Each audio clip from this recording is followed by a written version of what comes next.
अपने गुणों से भी ज़्यादा ना हमको अपने दोषों के बारे में जानना थोड़ा ज़्यादा ज़रूरी होता है। गुणों को इसलिए कि भैया उन पे हम फोकस करेंगे तो हमारा वो कहीं ना कहीं आप कहेंगे पॉजिटिव पॉइंट है और हमारी स्ट्रेंथ है। पर दोषों को जानना भी इतना ज़रूरी है कि वहाँ पर भी कहीं ना कहीं हमारी कमज़ोरी कह सकते हो। तो कर्क राशि के एक तो शाई होते हैं, कई बार ना ये शाई होते हैं, इसके साथ साथ मूडी होते हैं। मतलब मन बड़ा डिसाइड करता है, अच्छा मन है तो बहुत बढ़िया करेंगे, एटमॉस्फेयर केयरिंग है, सपोर्टिव है, बहुत बढ़िया करेंगे, नहीं है तो फिर उतना अच्छा नहीं कर पाएंगे जितनी इनकी कैपेसिटी है उतना भी। जब इनको गुस्सा आता है उस समय नॉर्मली ये सही निर्णय नहीं ले पाते हैं, ये इनकी कमी है। तो ये सारी चीज़ों को बदलना होगा, कुछ बड़ा करना होगा, कुछ बड़ा बदलाव लाना होगा अपने अंदर, तभी कुछ बड़ा हो पाएगा। इनका इंट्यूशन बहुत अच्छा होता है, केयरिंग होते हैं, सपोर्टिव होते हैं, इमोशनल होते हैं, इंटेलिजेंट हैं, बहुत इंटेलिजेंट हैं, पर इनको ना एक वो चाहिए होता है सपोर्टिव थोड़ा सा एटमॉस्फेयर। तो ये कुछ जो कमियां हैं ना, इनको आप अगर दूर करते हैं तो आप ये कह सकते हो कि सबसे ज़्यादा पॉसिबिलिटी जिस चार्ट में होती है ना ऊपर जाने की, अच्छा करने की, बड़ा करने की, आपके में होती है, क्योंकि आपके दसम भाव में सूर्य उच्च के होते हैं और इस महीने हो रहे हैं, इस महीने हो रहे हैं। कब? 14 तारीख के बाद। तो बहुत विशेष महीना आपके लिए है। और क्या क्या लेकर आया है ग्रहों के गोचर, उस पर हम बात करेंगे। सबसे पहले जानेंगे कि उनकी स्थिति क्या है और फिर क्या रेमेडी ज्योतिष के आधार पर हम कर सकते हैं। आइए जान लेते हैं पहले कि कहाँ पर कौन सा ग्रह बैठा है। तो सबसे पहले तो यही कि सूर्य का परिवर्तन दसम भाव में होगा, वो भी उच्च का, जो 14 तारीख के बाद बहुत बढ़िया है। और बाद में करेंगे इसके मामले में। पर एक और बहुत बड़ा परिवर्तन हो रहा है कि गुरु आपके भाग्य के स्वामी दसम भाव में आएंगे 21 तारीख के बाद। गुरु जो है उससे पहले वो आपके नवम भाव में मीन राशि में गोचर करेंगे गुरु। बुध की बात करो तो पूरे महीने आपके दसम भाव में रहेंगे और राहु भी पूरे महीने आपके दसम भाव में मेष राशि में रहेंगे। बुध जो है 21 के बाद वक्री हो जाएंगे। शुक्र का गोचर 6 तारीख तक दसम भाव में और उसके बाद आपके एकादश भाव में अपनी ही राशि में बैठ के शुभ पारिजात योग बना रहे हैं। बहुत ही खूबसूरत ये योग है। और देखा जाए तो सूर्य भी एक बहुत अच्छे योग में है कि उनसे नेक्स्ट हाउस में शुभ ग्रह है और उसके पिछले भाव में भी शुभ ग्रह गुरु बैठा हुआ है। इसके बाद मंगल की बात करें तो मंगल 12वें भाव में मिथुन राशि में आपको दिखाई देंगे। चंद्रमा महीने की शुरुआत में अपनी ही राशि में आपके प्रथम भाव में होंगे और केतु चतुर्थ भाव में तुला राशि में गोचर करते हुए दिखाई देंगे। शनि की ढैया मतलब आपकी चल रही है, आप कह सकते हैं, क्योंकि शनि जो है आपकी राशि से अष्टम में पर अपनी ही राशि में गोचर कर रहे हैं अष्टम भाव में। तो ये होगी ग्रहों की स्थिति। अब आ जाते हैं इस महीने कौन कौन से परिवर्तन हो रहे हैं। अगर ये कहा जाए कि पिछले महीने के सापेक्ष में ये महीना बहुत कुछ बढ़िया लेकर आया है, खास करके जब बात आती है करियर की, पद प्रतिष्ठा की, सम्मान की, समाज में आपकी स्थिति की, तो बहुत ही अच्छा महीना है। कारण है उसके सूर्य।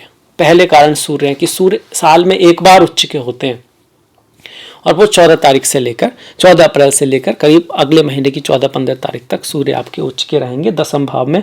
तो पद प्रतिष्ठा प्रमोशन का आपका योग बिल्कुल बना हुआ है 100%। आप जॉब के लिए ट्राई कर रहे हैं या आप अगर स्टूडेंट्स हैं तो आपके मार्क्स अच्छे आ सकते हैं, आपको मॉनिटर बनाया जा सकता है, आपको कहीं ना कहीं सम्मान मिल सकता है, आपको कोई फेम मिल सकता है। सूर्य क्या है? प्रकाश है, लाइट है, पावर है। तो हर जगह जहाँ भी है वहाँ पर आपको ये चीज़ें मिल सकती हैं, आपकी बात सुनी जा सकती है। सूर्य आपको फेम भी देते हैं, मतलब आप जो करेंगे उसका रिजल्ट आपको थोड़ा ज़्यादा मिलेगा। तो ये सूर्य करा रहे हैं आपके। और ये 14 तारीख के बाद है। 14 तारीख से पहले आपके सूर्य जो है वो नवम भाव में रहेंगे और द्वितीय का स्वामी नवम में रहेगा, तो फिर भी ठीक है, अच्छा है। इतना ज़्यादा ग्रेट नहीं कहेंगे इसको, पर फिर भी सही है क्योंकि मित्र की राशि में है। मित्र की राशि में पिता से कुछ अनबन रह सकती है 14 तारीख से पहले, या पिता की लाइफ में कुछ उतार चढ़ाव रह सकते हैं। पर ओवरऑल 14 से पहले भी जो सूर्य का गोचर है वो आपको भाग्य लाने वाला है। फैमिली की वजह से आपकी लाइफ में कुछ ऐसी चीज़ें हो सकती हैं जो आपके लिए भाग्यशाली साबित हों। गुरु की अगर हम बात करें तो गुरु का बहुत महत्वपूर्ण गोचर है। गुरु आपके 21 तारीख तक नवम भाव में शुभ गोचर में है। नवम में गुरु का गोचर सबसे शुभ माना जाता है। पंचम में, नवम में, लग्न में, द्वितीय सप्तम में भी शुभ है। तो पिता की लाइफ में कुछ बहुत बढ़िया हो सकता है, पिता से लाभ हो सकता है, गुरुओं से बड़ा हो सकता है, पिता तुल्य लोगों से लाभ हो सकता है, बॉस आदि से लाभ हो सकता है। आपकी दूरदृष्टि आपके काम आएगी। संतान सुख के लिए ये जो है, गुरु की स्थिति बहुत शुभ है, मतलब संतान की प्राप्ति हो सकती है। साथ ही एजुकेशन, हायर एजुकेशन, पढ़ाई लिखाई के लिए भी बहुत अच्छा महीना ये रहने वाला है, खास करके 21 तारीख तक। 21 के बाद गुरु दशम में आएंगे, इसके बारे में हम बात करेंगे, जब दशम में आएंगे तो क्या करेंगे।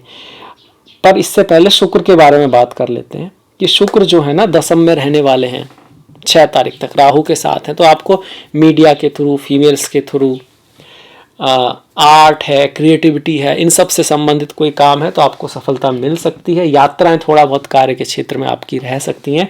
इसके बाद शुक्र जो योग बनाएंगे वो शुभ पारिजात योग बनाएंगे। पारिजात एक वृक्ष है जो आपकी सभी इच्छाएं पूर्ण कर सकता है। तो ये योग दिखा रहा है कि ऐसे में व्यक्ति की बहुत सारी इच्छाएं पूर्ण होंगी। कौन सी इच्छाएं? सुख, भोग, कामना, वासना, पृथ्वी के जो भोग हैं उनकी इच्छाएं। घर है, गाड़ी है, मकान है, कपड़ा है, भोजन है, स्त्री सुख है, पुरुष सुख है, ये जो इच्छाएं हैं वो पूरी होने के चांसेस इस महीने बनते हैं। इस समय जो व्यक्ति जन्म लेंगे या जिनकी कुंडली में इस तरह का शुक्र है तो इस महीने धन लाभ, विशेष धन लाभ होने की संभावना है। इसको बढ़ाने के लिए माँ लक्ष्मी की पूजा करें शुक्रवार के दिन। फीमेल्स हैं, स्त्रियां हैं, उनकी रेस्पेक्ट करें। ये जो रेस्पेक्ट है आपके दिल से, मन से और रियलिटी में होनी चाहिए। इसके साथ साथ गाय की सेवा करना, साफ सफाई का ध्यान रखना, अच्छी खुशबू का इस्तेमाल करना, श्री सूक्त का पाठ करना, ये इस चीज़ को थोड़ा बढ़ा सकता है। कम से कम पॉसिबिलिटी तो है। कर्मण्डे वाधिकारस्ते माँ फलेषु कदाचन। तो शुक्र आपका ये दिखा रहा है। बिजनेस की बात करें तो देखिए, बिजनेस के मामले में मैं कहूँगा जॉब के लिए तो बहुत अच्छा है। अपने लिए आप काम कर रहे हैं, गवर्नमेंट जॉब में है, ठीक है, प्राइवेट जॉब में भी ठीक है। पर अगर आपका अपना बिजनेस है तो थोड़ा सोच समझ के आपको चलना पड़ेगा। बिजनेस का स्वामी अष्टम भाव में, मतलब बिजनेस में थोड़े उतार चढ़ाव रह सकते हैं। व्यवसाय अगर आप कर रहे हैं तो थोड़े उतार चढ़ाव यहाँ पर देखने को मिलते हैं। उसका कारण है कि सप्तमेश का अष्टम में, हालांकि अपनी राशि में बैठा है, फिर भी उतार चढ़ाव रह सकते हैं। ऐसे में अगर आपका बिजनेस हॉस्पिटल से जुड़ा हुआ है और कहीं ना कहीं रिसर्च से जुड़ा हुआ है, आपका पेट्रोल, डीजल, केमिकल, ऐसी चीज़ों से जुड़ा हुआ है ज़मीन के नीचे होती हैं, चमड़ा है, बर्फ़ है, आइस, तब तो आपके लिए बढ़िया है। पेट्रोल है, डीजल है, केमिकल है, मेटल्स है, लैंड है, तब तो ठीक है। अदरवाइज थोड़े अप्स डाउन रह सकते हैं। धन के क्षेत्र में भी आपको प्रयास, हार्डवर्क, एफर्ट थोड़ा करना पड़ेगा, तो उसके बाद चीज़ें ठीक रहेंगी। शनि जब अष्टम में होते हैं तो स्वास्थ्य का भी आपको हल्का ध्यान रखना चाहिए। सास ससुर के साथ और पारिवारिक जो जीवन है वहाँ मतभेद थोड़े बहुत रह सकते हैं, इस चीज़ का आप ख्याल रखें। माँ काली की पूजा करें, हनुमान जी या भगवान शिव की पूजा भी आप शनिवार को कर सकते हैं। अपने वृद्ध लोगों का सम्मान करें, ओल्ड लोगों के प्रति आपके मन में रेस्पेक्ट हो, अपने ट्रेडिशन का सम्मान करें, साफ सफाई का विशेष ध्यान करें। आलस्य है, नशा है, इनसे बिल्कुल दूर रहें। चरित्र का बहुत इंपॉर्टेंट है जब बात शनि की आती है। हार्डवर्क करें, मेहनत करें, लाइफ में हार न माने, शनि आपका अच्छा रिजल्ट देंगे। इसके बाद अगर हम बात करते हैं प्रेम की, देखिए प्रेम के मामले में हम कहेंगे कि 6 तारीख के बाद महीना बहुत अच्छा है शुक्र की दृष्टि से। मतलब प्रेमियों के बीच में प्यार बढ़ने वाला है, आकर्षण बढ़ने वाला है, किससे मुलाकात का भी चांसेस है। अपने प्रेमी प्रेमिका के साथ आप कहीं बाहर घूमने जा सकते हो, उनके साथ अच्छा समय बिताने की भी पॉसिबिलिटी यहाँ पर शुक्र बना रहे हैं। आकर्षण भी बना रहेगा एक दूसरे के प्रति, पर थोड़ा सा खटपट रहेगी मंगल की वजह से, क्योंकि मंगल की जो दृष्टि है ना, एक तो मंगल पंचमेश होकर 12वें भाव में है और मंगल की दृष्टि सप्तम भाव है। सप्तम भाव मतलब पार्टनरशिप, बिजनेस पार्टनरशिप, शादी के बाद की जीवन साथी, जीवन संगनी के बीच की पार्टनरशिप और हर तरह की पार्टनरशिप। तो प्रेमी के साथ भी तो एक पार्टनरशिप होती है ना, तो वहाँ थोड़ा मतभेद होने का चांसेस बनता है। आपको ऐसा लग सकता है कि भाई वो उतना नहीं कर रही है जितना उसको करना चाहिए, या वो उतना नहीं कर रहा है जितना उनको करना चाहिए। तो मैं तो इसमें यही कहूँगा, पहले अपने ज़्यादा फोकस करें कि हम वो कर रहे हैं जो हमको करना चाहिए। अगर कर रहे हैं वेल एंड गुड, अगला भी आज नहीं तो कल समझ जाएगा, क्योंकि रिश्तों में थोड़ा सा समय तो देना ही पड़ता है ना, तो सब ठीक रहेगा। बाकी अब आ जाते हैं, जब स्टडी के मामले में बात करें तो पढ़ने लिखने आप बाहर जा सकते हैं, उस मामले में अच्छा है। एजुकेशन के मामले में ठीक ही है, पूरा महीना अच्छा है, कोई ऐसी खास दिक्कत नहीं है। पढ़ाई लिखाई के मामले में बहुत अच्छा है, खासकर 21 तक बहुत बढ़िया, उसके बाद भी ठीक ही है, क्योंकि शुक्र की जो दृष्टि आ रही है पढ़ाई लिखाई के मामले में आपको हेल्प कर रही है। स्टॉक मार्केट आदि में अगर आप हैं, जुड़े हुए हैं, शुक्र से इंडस्ट्री, आपकी कोई इंडस्ट्री जुड़ी हुई है, जैसे मीडिया हो गया, स्टॉक मार्केट हो गया, ज्वेलरी का काम हो गया, फीमेल से जुड़ा काम हो गया, गाय से जुड़ा हुआ काम हो गया आपका, और भी डायमंड से जुड़ा आपका काम हो गया, होटल इंडस्ट्री होगी, तो आपके लिए बढ़िया है, अच्छा है। इसके बाद अगर हम बात कर लेते हैं आपके स्वास्थ्य की, देखिए स्वास्थ्य थोड़ा बदलाव भरा रहेगा, पर 21 तारीख तक गुरु का सहयोग आपको काफ़ी मिल रहा है। उसके बाद भी स्वास्थ्य के मामले में आप कह सकते हो कि थोड़ा केयर जरूर रखें मंगल की वजह से। मंगल जब 12वें भाव में हो तो बीपी से संबंधित, गुस्से से संबंधित कोई काम, गुस्सा ना करें आप, थोड़ा स्ट्रेस ना लें तो चीज़ें ठीक रहेंगी। थोड़ा बहुत पॉलिटिक्स वगैरह आपके जहाँ आप काम करते हैं हो सकती है, जो हिडन है, जो आपको पता नहीं है इस चीज़, तो उसके बारे में थोड़ा सा अवेयर रहें यहाँ पर मंगल की वजह से। इसके बाद अगर हम सूर्य की बात कर लें, जो हमने कर ली है वैसे तो, कि भाई सूर्य उच्च के हो रहे हैं, पर ये एक चीज़ और भी दिखा रहे हैं कि आपके परिवार की वजह से, आपकी फैमिली की वजह से कहीं ना कहीं आपके यश फेम बनने वाला है। मतलब हो सकता है आपके लाइफ में पर्सनली कुछ बहुत बड़ा ना हो, आपके परिवार में कुछ बड़ा हो जाए, आपके भाई की लाइफ में, बहन की लाइफ में, पिता की लाइफ में, उनको कोई ऑनर या उनकी लाइफ में कुछ ऐसा अच्छा हो जिससे आप भी तो उनसे जुड़े हुए हैं ना। मन के वो बोलते हैं ना, मन के हारे हार है, मन के जीते जीत। ऐसे ही मन के माने ही रिश्ते होते हैं। आपके लिए आपका दोस्त भी आप जैसा हो सकता है और आपके लिए आपके भाई बहन भी आप जैसे ना हो। ये सब मानने का ही खेल है, सब मन का खेल है, सब दिल का खेल है। तो आपके परिवार में कुछ बहुत अच्छा हो सकता है, उस चीज़ को दिखा रहा है। कोई अच्छी इवेंट्स हो सकता है जो आपके परिवार का फेम बढ़ाने वाला हो, इसका योग भी यहाँ पर बना हुआ है। और पिता गुरुजनों का आशीर्वाद भी आपके साथ रहेगा, इसकी संभावना काफ़ी ज़्यादा है। 10वें भाव में इतने सारे ग्रह करियर के मामले में कुछ उतार चढ़ाव को भी दिखाते हैं, पर मेनली ये उतार चढ़ाव आपके लिए अच्छे रहेंगे। करियर को लेकर कहीं बाहर जाने का योग भी यहाँ पर दिखाई देता है, क्योंकि जो 10 है वो 12वें भाव में गया हुआ है। मंगल जब मिथुन राशि में हो तो वाणी को थोड़ा मीठा रखने की आवश्यकता यहाँ पर रहती है, वो आपको रखनी चाहिए। और रोग ऋण शत्रु को आप समाप्त करेंगे। ऋण लेने की सिचुएशन अगर आती है तो कोशिश करें कि ना लें या उतना ही लें जितना आवश्यक है, क्योंकि मंगल की सीधी दृष्टि जो है वो 6ठे भाव पर आ रही है आपके। इसके साथ साथ कुछ डेट्स हैं जो काफ़ी शुभ हैं, काफ़ी अच्छी हैं। उनमें से हैं 21 और 22, ये बहुत ही ज़्यादा शुभ डेट्स हैं आपके लिए। धन कमाने के लिए, मतलब यहाँ इनकम होगी पैसे के लिए, कुछ अच्छे काम की शुरुआत के लिए, क्योंकि इस समय 21 और 22 को शुक्र अपनी राशि में रहेंगे, चंद्रमा उच्च के रहेंगे, सूर्य उच्च के रहेंगे। इनमें से 22 अक्षय तृतीया है जिसका लोग इंतजार करते हैं, बहुत ही अच्छा मुहूर्त इसको माना जाता है।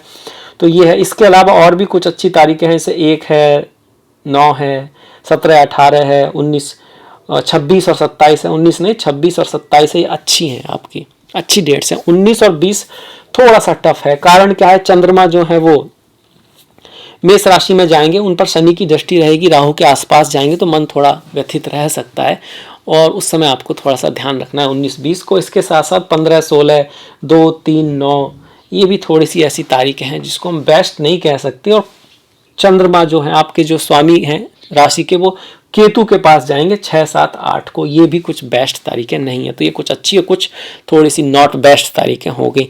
जब नॉट बेस्ट तारीख हो तो उस दिन क्या करें, प्रयास ही ना करें, नहीं प्रयास कीजिए, थोड़े ऑप्टिमिस्टिक रहिए। चीज़ों में हो सकता है 2-3 बार प्रयास करना पड़ जाए, हार मत मानिए, आगे बढ़ते रहिए। और वैसे भी जब कोई दिक्कत आती है वही हमको सिखाती है। जीवन का मतलब ही सीखते रहना है, चलते रहना है। अगर आप कंफर्ट जोन में आ रहे हो, चीज़ें अपने आप हो रही हैं, तो कहीं ना कहीं कुछ बदलाव की आवश्यकता है, क्योंकि अगर आप उसकी हैबिट पड़ गई ना और बाद में फिर आपको कुछ करना पड़ेगा, तो जो चीज़ टफ हैवी नहीं वो भी आपको टफ लगने लगेगी। और आपने लाइफ में देखा होगा कि कई बार जो बच्चे बिल्कुल कुछ अपॉर्चुनिटी नहीं देते पेरेंट्स, उनको सब कुछ उनके लिए करते हैं, तो फिर छोटी सी बात भी उनके लिए बहुत बड़ी हो जाती है। ऐसा नहीं है कि वो बड़ी बात नहीं है, उनके लिए तो बड़ी ही है, क्योंकि उनको चांस ही नहीं दिया गया। तो ये अपनी लाइफ में बाद में भी रहता है कि हम बाद में एक जॉब लग गई है या जो भी है बिजनेस से थोड़ा बहुत चल रहा है, कंफर्ट में आ गए हैं, तो फिर जब वो कंफर्ट जाएगा या कुछ हार्डशिप आएगी तो हमें बहुत बड़ा दिक्कत आ सकती है। तो अपने को चैलेंज देते रहें, छोटे छोटे कैलकुलेटेड रिस्क लेते रहें लाइफ में, ताकि लाइफ जो है ना एक तरह की डेवलप होती रहे। किसी भी काम का जो रिजल्ट है वो नहीं होता जो मिलता है, उस काम में आप क्या हो रहे हो ये रिजल्ट है। मतलब किसी काम के थ्रू जो पैसा आ रहा है वो असली रिजल्ट नहीं है, उस काम करते करते आपके अंदर क्या डेवलपमेंट आ रहे हैं, आप कैसे अपग्रेड कर रहे हो, आपकी सोच किस तरह से बदल रही है, क्या नॉलेज आप गेन कर रहे हो, कैसा आपके स्वास्थ्य और आपके साइकोलॉजिकल हेल्थ कैसी बढ़ रही है आपकी, वो ज़्यादा इंपॉर्टेंट है। कोई भी काम आपको ऊपर ले जाना चाहिए पर्सनल लेवल पर। रिजल्ट तो ठीक है ही, वो रिजल्ट तो अच्छी बात है, पर ये भी बहुत ज़रूरी है। इसके बाद मंगल हो गया हमारा, शुक्र हो गए, राहु हो गए, सूर्य हो गए। बुध की बात करें 21 तारीख के बाद वक्री हो रहे हैं, तो 21 के बाद थोड़ा कम्युनिकेशन को बना के रखें आप। बुध जो है कहीं ना कहीं खर्चा आ सकता है आपको, अपने बॉस के ऊपर, पिता के ऊपर कुछ खर्चा करना पड़ सकता है। अपनी जॉब या प्रतिष्ठा के लिए आपको कहीं कुछ खर्चा करना पड़े, इस चीज़ के योग भी यहाँ पर बनते हैं। इसके साथ साथ चेंज आ सकता है, कुछ बदलाव आ सकते हैं, यात्राएं थोड़ा बहुत आपको अपने काम के लिए करनी पड़ जाए, इस चीज़ को भी बुध यहाँ पे दिखा रहे हैं। वैसे बुध का गोचर दसम भाव में शुभ माना जाता है, पर चूंकि राहु से क्लोजनेस रहेगी तो थोड़ा वाणी को संभल के बात करें आप। राहु आपको क्रिएटिविटी देंगे, बात करने की क्षमता में चतुराई देंगे, बस कभी कभी एक्स्ट्रा एम्बिशन में हम कुछ ऐसा बोल सकते हैं जो शायद हमको वहाँ नहीं बोलना चाहिए, इस चीज़ का आपको ध्यान रखना है। तो ये हो गया बुध का भी। केतु माता के भाव में चल रहे हैं, मन थोड़ा सा अशांत रहेगा, चीज़ें कैसी भी चलती रहें कहीं ना कहीं ऐसा लगेगा कुछ कमी है। मदर की हेल्थ में भी कुछ उतार चढ़ाव रह सकते हैं, तो इसके लिए संतों का साथ जरूरी है। स्पिरिचुअलिटी, अध्यात्म का, साधना का, ध्यान का, थोड़ा बहुत गीता पढ़ना, मन से पढ़ना, उसको समझना, उसकी गहराई में उतरने की कोशिश करना आपको काफ़ी शांति देगा। अगर केतु की दशा चल रही है तो गणेश जी की पूजा करना, गणेश अथर्वशीष का पाठ करना, ध्वजा का दान करना, ये सब चीज़ें आपके लिए बढ़िया रहेंगी। अब आ जाते हैं त्योहारों की तरफ। इससे पहले मैं आग्रह करूंगा आपसे कि आप ना कोई कमेंट करें, शेयर करें वीडियो को अगर आपको अच्छा लगा है। समय है तो कमेंट थोड़ा बड़ा भी कर सकते हैं कि भाई क्या किया जा सकता है, क्या सुधार कर सकते हैं यहाँ पर, उसके लिए मैं आपका आभारी रहूँगा। इसके साथ साथ लाइक कर सकते हैं और जो घंटी वाला बटन है उसको दबाना मत भूलिएगा। डिस्क्रिप्शन में लिंक दिया हुआ है इंस्टाग्राम आदि का, तो प्लीज़ फॉलो। अब बढ़ जाते हैं त्योहारों की तरफ। त्योहार भी बहुत इंपॉर्टेंट है हमारे, जैसे कि 6 तारीख की हनुमान जयंती है और चैत्र पूर्णिमा है, क्योंकि हनुमान जी का जन्म चैत्र पूर्णिमा को हुआ था, इसी वजह से हनुमान जयंती है आपकी। 14 तारीख की बैसाखी और अम्बेडकर जयंती है। अम्बेडकर एक महान लोगों में से एक हैं जिन्होंने भारत का संविधान लिखा, जिनका अपमान हुआ काफ़ी, पर उनके अपमान से लोगों का सिर्फ कल्याण हुआ, उनका भी हुआ, दूसरों का भी हुआ। उन्होंने ज्ञान को प्रेरित किया, लोगों में शिक्षा को प्रेरित किया। उन्होंने कहा कि भाई जो लोग शिक्षा प्राप्त नहीं कर रहे हैं, जिनके पास ज्ञान नहीं है, वो ज्ञान प्राप्त करें, शिक्षा प्राप्त करें और ब्राह्मण बन जाएं। ब्राह्मण का मतलब था जात पात से नहीं, कि नॉलेज, अगर विजडम आपके पास है तो कोई आपकी जात पूछने वाला नहीं होगा। ये समय, ऐसा समय आ जाएगा। तो बहुत ही महान संदेश दिया उन्होंने। इसके साथ साथ ऐसे कई लोग हुए हैं जिनका अपमान से दूसरों को भी सम्मान मिला और देश को भी सम्मान मिला, उनको तो मिला ही मिला। जैसे गांधी जी हो गए, चाणक्य हो गए। तो ये एक तरीका होता है कि किस तरह से आप, जैसे आप भी ना बहुत हर्ट हो जाते हैं जल्दी, कैंसर वाले हैं तो पहले तो हर्ट होइए मत, अगर होते भी हैं तो इस तरह से ग्रोथ कीजिए कि उससे आपका भी फायदा है और दूसरों का भी फायदा हो। इसके बाद देखिए 1 तारीख की कमाधा एकादशी है और 16 तारीख की वर्णोत्थिनी एकादशी है। जो भगवान हरि विष्णु के भक्त हैं उनके लिए बहुत इंपॉर्टेंट ये तिथियां हैं। ओम नमो भगवते वासुदेवाय, ओम नमो नारायणाय। 3 और 17 का सोम प्रदोष पथ है। 18 तारीख की शिवरात्रि है। ओम नमः शिवाय, चिदानंद रूपा शिवोहम शिवोहम। 9 तारीख की संकष्टी, 20 तारीख की अमावस्या है बैसाखी और 14 तारीख की मेष संक्रांति। अमावस्या हो गया, संक्रांति हो गई, ये हमारे लिए स्पिरिचुअलिटी, अध्यात्म से जुड़े हुए त्योहार हैं, व्रत हैं। इस दिन फास्ट करना, दया करना, कुछ दान पुण्य करना, अपने पितरों को याद करना, गीता का पाठ करना, साफ सफाई करना, कुछ ऐसी चीज़ें जो अगर आप यूज़ नहीं कर रहे हैं तो उनको दे देना जो यूज कर सके। और ये सारा दिल से, मन से होना चाहिए, मतलब कोई भी दान करुणावश होना चाहिए, इसलिए नहीं रिजल्ट पाने के लिए कि शनि अवार है और वो आगे तेल मांगने वाले और भाग के दे रहे हो ताकि हमारा शनि अच्छा हो जाए। उसके बाद रास्ते में आपको कोई मिलता है व्यक्ति जो बेचारा कमज़ोर है, जिसको सड़क पार करने की आवश्यकता है और आप देखते भी नहीं है, निकल जाते हैं, तो शनि क्या करेगा उसमें, आप खुद सोचिए। खैर, इसके बाद अब हम इस वीडियो को विराम देंगे। आपसे मुलाकात होगी नेक्स्ट वीडियो में। तब तक के लिए आप अपना ख्याल रखें, अपनों का ख्याल रखें, सभी का ख्याल रखें। नमस्कार।